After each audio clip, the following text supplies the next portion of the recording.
Hello guys and welcome back to That Girl Podcast.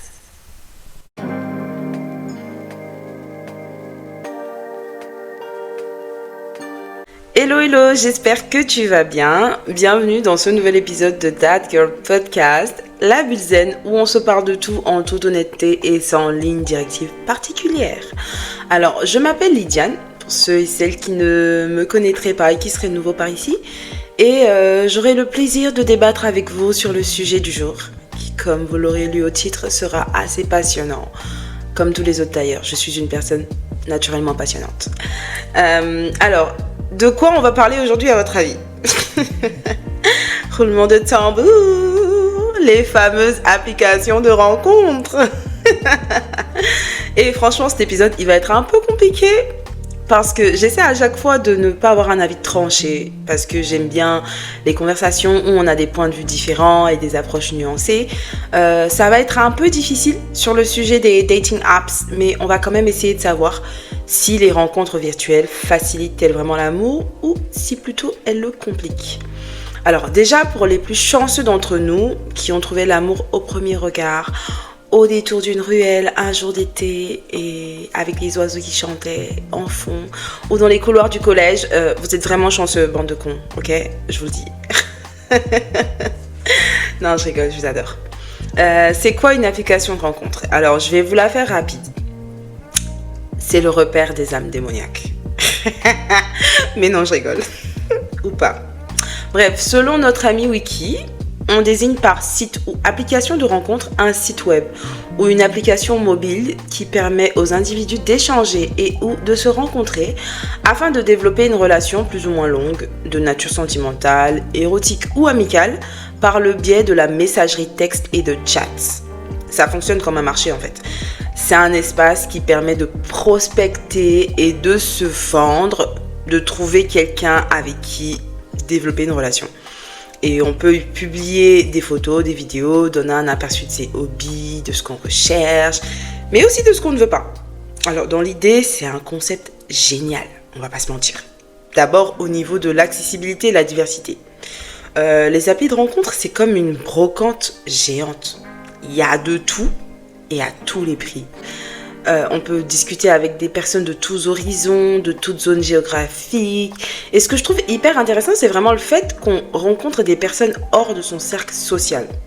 Alors moi, personnellement, j'aime beaucoup discuter avec des gens hors de mon cercle. Vraiment, moi, j'aime trop ça. Des gens qui n'ont absolument rien à voir avec mon entourage de base. Avec les applications de rencontre, j'ai pu interagir avec des gens du milieu artistique, culinaire, hôtelier, dans le monde de la musique même. C'est quelque chose qui me stimule beaucoup, le fait de sortir de sa zone de confort pour apprendre des choses qu'on connaît parfois de manière superficielle, hein. Et pourquoi pas développer de nouveaux centres d'intérêt, parce que maintenant votre go, c'est une férue d'art. Genre j'aime vraiment ça. Aller à des expositions, à des vernissages, genre vraiment c'est devenu mon délire. Et sans les applis de rencontre, en vrai, je me serais pas intéressée à ça, quoi. Et on a aussi l'avantage avec les algorithmes de compatibilité, de pouvoir filtrer selon ses préférences. Et c'est un gain de temps considérable quand on sait déjà ce qu'on veut, parce que non, aller sur les sites de rencontre, c'est pas forcément pour se perdre dans un univers à l'opposé du sien, hein, c'est aussi pour retrouver ses pairs et pourquoi pas même renforcer ses préférences. Le dernier point, mais non le plus négligeable, que je trouve hyper chouette avec ces outils, c'est que on a cette possibilité pour les personnes timides ou introverties d'intégrer un espace assez confortable pour initier des échanges et créer des contacts. Alors, vous devez le savoir ou peut-être pas, mais moi par exemple, on ne dirait pas vu comme ça, mais je suis un peu introvertie. Je suis sociable, oui, je sais tenir une conversation, bien sûr, mais naturellement, je ne vais pas vers les gens. Je ne sais pas engager une conversation et même si je trouve une personne intéressante, ça ne me viendra pas naturellement à l'idée de faire le premier pas pour discuter. Et c'est là que le virtuel est bénéfique parce que déjà on évite le côté un peu awkward des premières conversations, des premières rencontres où on ne sait pas trop quoi dire. Et puis en général, on exprime plus de confiance derrière un écran. Ce qui, je tiens à le rappeler, n'est pas obligatoirement une bonne chose. Mais on va développer ce point-là plus tard. Et pour en revenir à ce que je disais, les applis et sites de rencontres ont quand même pas mal d'atouts, mais surtout le point le plus important, ils permettent à certains de vraiment rencontrer l'amour. Parce que oui, ça fonctionne quand même très bien, car selon des statistiques faites en 2024 en France, 20% des couples se sont rencontrés sur ces plateformes et c'est quand même pas négligeable. Ça veut dire que ça marche et qu'il y a encore de l'espoir pour nous autres ici-bas. Franchement, merci Internet. Mais bon, maintenant qu'on a fait un peu le tour de ce qui est louable sur l'amour en ligne via les applications de rencontres, je pense qu'on va passer à la partie que beaucoup attendent, la face cachée et peu glorieuse de l'iceberg. Parce que oui, on n'est pas sans savoir que rechercher l'amour ou quelconque relation sentimentale sur Internet n'est pas sans conséquences, malheureusement. D'abord, on va parler de ce que j'évoquais auparavant, c'est-à-dire cette impression de toute puissance qu'on peut ressentir derrière son écran et qui malheureusement peut conduire à des dérives tout d'abord sécuritaires. Alors, je m'explique. En ligne, on n'est jamais vraiment certain que la personne derrière le profil est réelle. Surtout à notre époque où l'intelligence artificielle, elle est devenue le meilleur ami de l'homme, littéralement. Entre faux profils, arnaques sentimentales, usurpation d'identité, on ne sait plus où donner de la tête et les exemples sont légion. Pour en citer quelques-uns parmi les plus connus récemment, on a tous été témoins de l'histoire de cette pauvre Anne qui s'est fait avoir par le doppelganger nigérien de Brad Pitt. Ou cette dame qui s'est retrouvée à virer 5 000 € à son amoureux virtuel Mr. Gatsby the Magnifique en personne, j'ai nommé Leonardo DiCaprio. Mais ça n'arrive pas qu'aux dames, hein. On peut même plus compter le nombre de mecs qui se sont fait arnaquer par l'amour et qui ont viré toute leur épargne retraite à une copine quelque part à Abidjan. Oui, je sais de quoi je parle parce que dans mon pays, on se connaît. Les brouteurs, ils sont plus à présenter en fait. Attention, je ne suis absolument pas en train de faire l'apologie des arnaques sentimentales. Bien au contraire. C'est une pratique frauduleuse à dénoncer avec la plus ferme énergie. Et ça a même été le principe de la très célèbre, très connue émission Catfish qui passait sur MTV. Je sais pas pour vous, mais je crois que c'est l'une de mes émissions préférées de tous les temps. Franchement, Catfish. Non, c'était trop un truc de ouf. Pour ceux qui connaissent pas, vous pouvez chercher sur YouTube. Mais comment on démasquait les arnaqueurs? Comment on démasquait les scams? Non, ma passion dans la vie.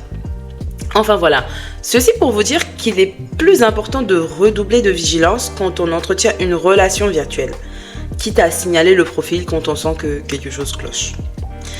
Et comme autre inconvénient des applis de rencontre, et qui selon moi est même le plus nocif, c'est ce que j'appelle l'hyperconsommation de l'amour. Je disais que ces applis sont comme une brocante, et je pèse mes mots. Vu qu'il y a de tout, il y a toujours des gourmands qui veulent tout tester, même quand ils n'ont aucune réelle attirance, de quelque manière que ce soit, envers la personne en face. Ils te feront croire à tout et n'importe quoi pour te charmer, te faire t'ouvrir à eux, leur exprimer tes souhaits pour pouvoir te dire effectivement ce que tu as envie d'entendre.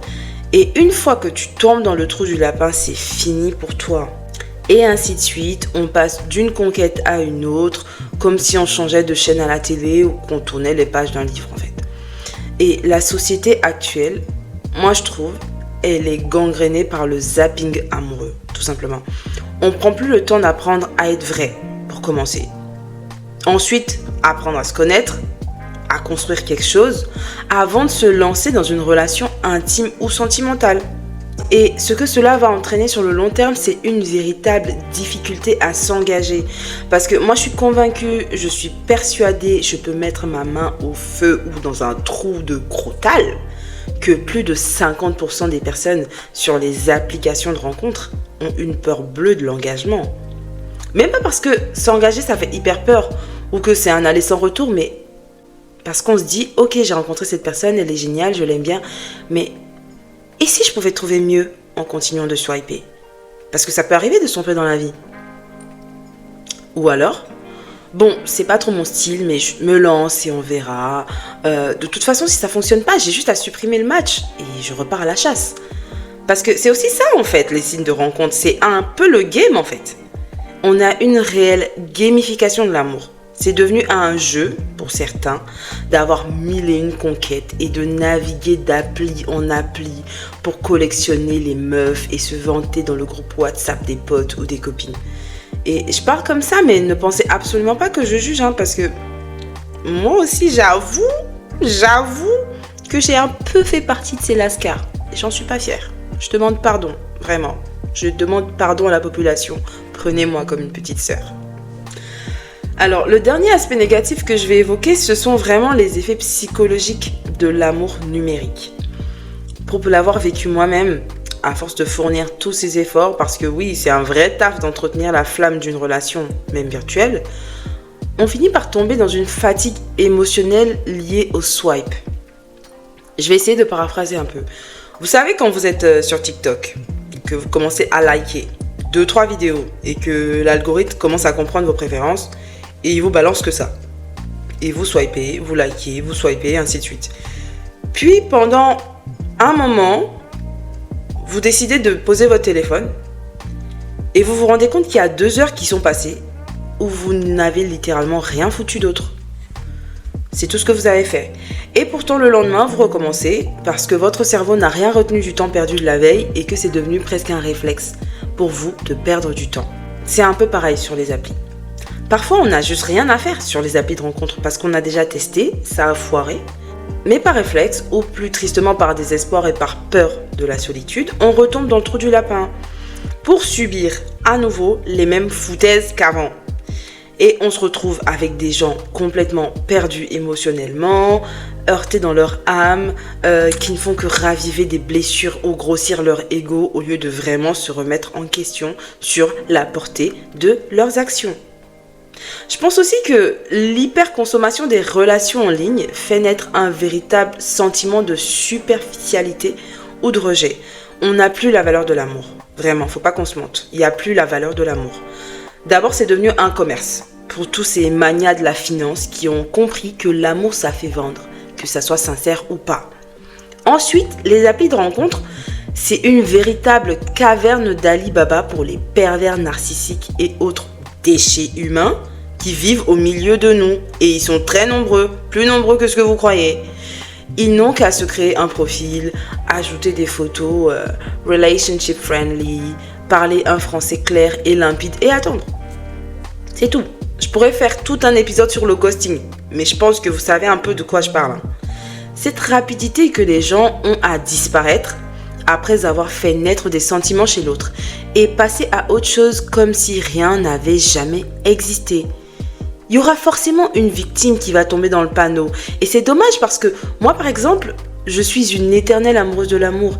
Et je suis convaincue que l'amour vrai, l'amour pur, l'amour sain, ça existe. Ça, j'en suis sûre. Personne ne me fera croire le contraire. Mais je suis aussi très lucide sur ce que je veux comme relation amoureuse dans ma vie, quelles valeurs je recherche, quels sacrifices je suis prête à faire pour vivre ça.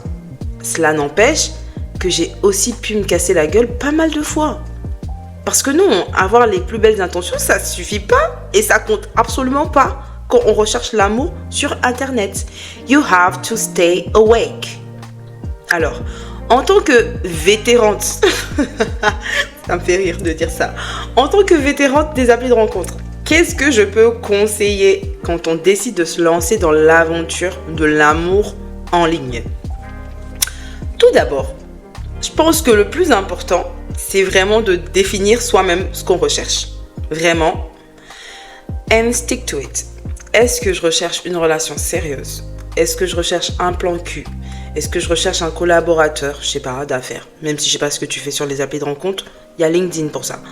Est-ce que je suis en quête d'amitié? Voilà, il faut savoir ce que tu veux en premier lieu, sinon tu risques de te laisser entraîner dans quelque chose qui ne te convient pas, qui ne te correspond pas, par une personne qui aura compris qu'en fait, tu es dans le flou et donc elle peut faire de ton esprit ce qu'elle a envie. Aussi, je conseillerais vraiment pas d'aller sur plusieurs applis en même temps, mais de choisir une application qui sera vraiment en accord avec tes intentions. Il y a tellement d'applications de rencontres que vraiment tu peux trouver. Je me demande s'il n'y a pas des applis de rencontres même par tranche de métier. Genre une appli de rencontre que pour les cuistots. Je sais pas. Je dis ça comme ça. Peut-être que ça existe. Dis-moi ça dans les commentaires, j'en sais rien.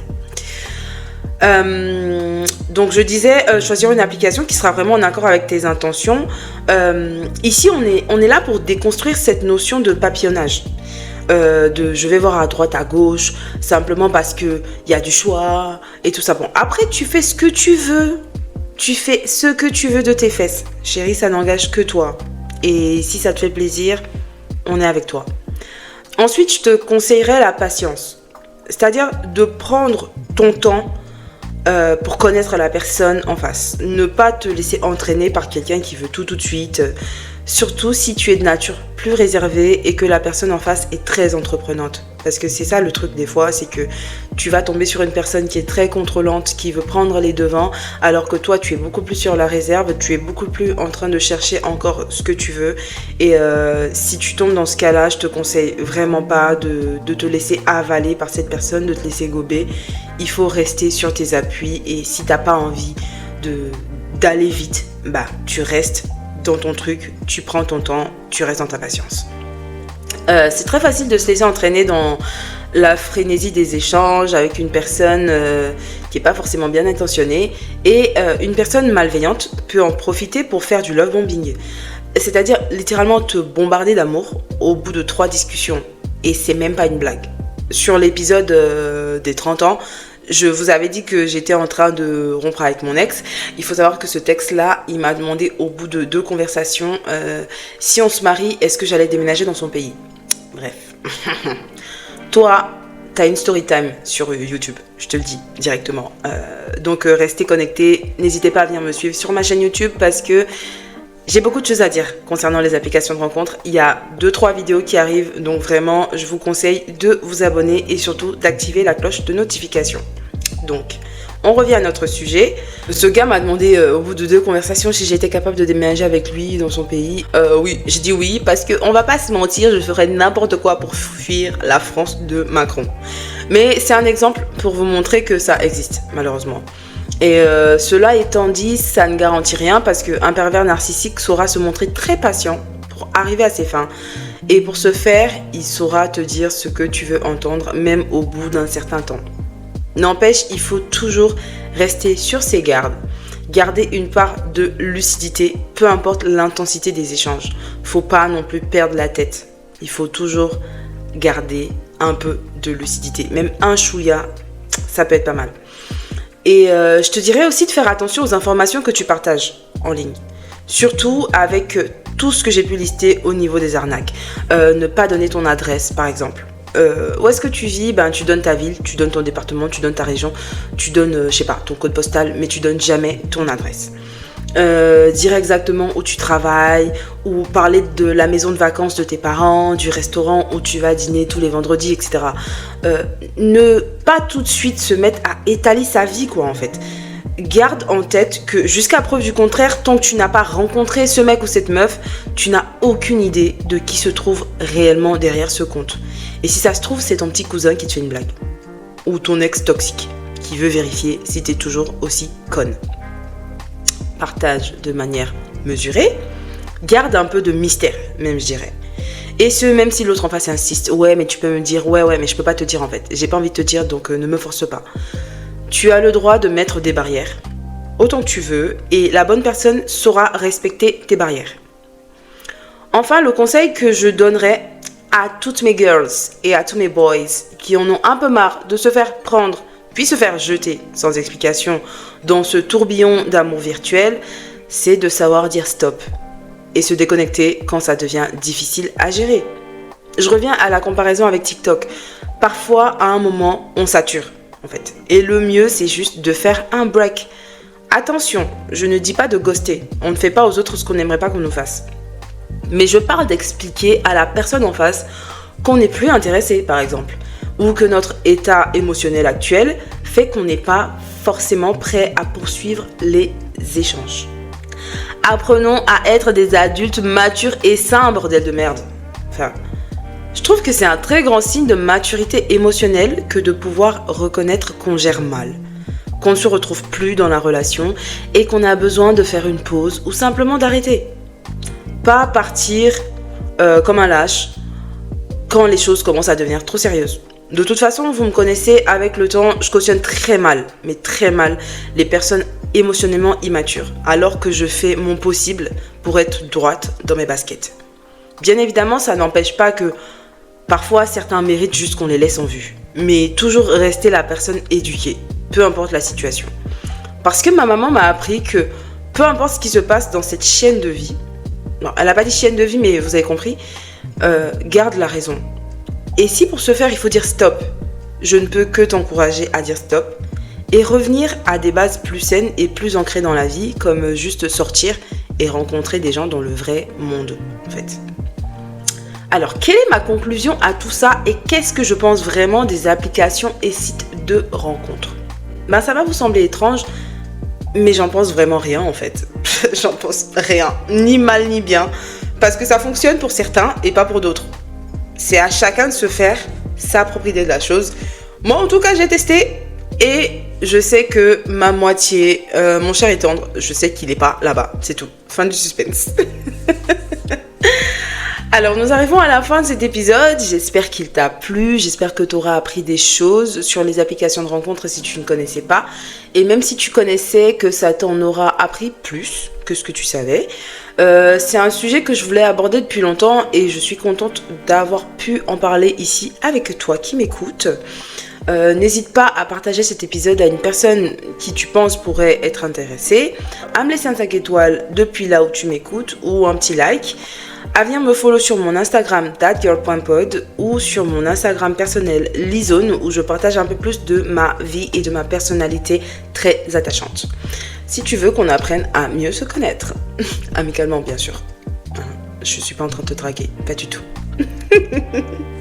Je te fais plein de bisous et je te dis à la prochaine sur That Girl Podcast. Ciao!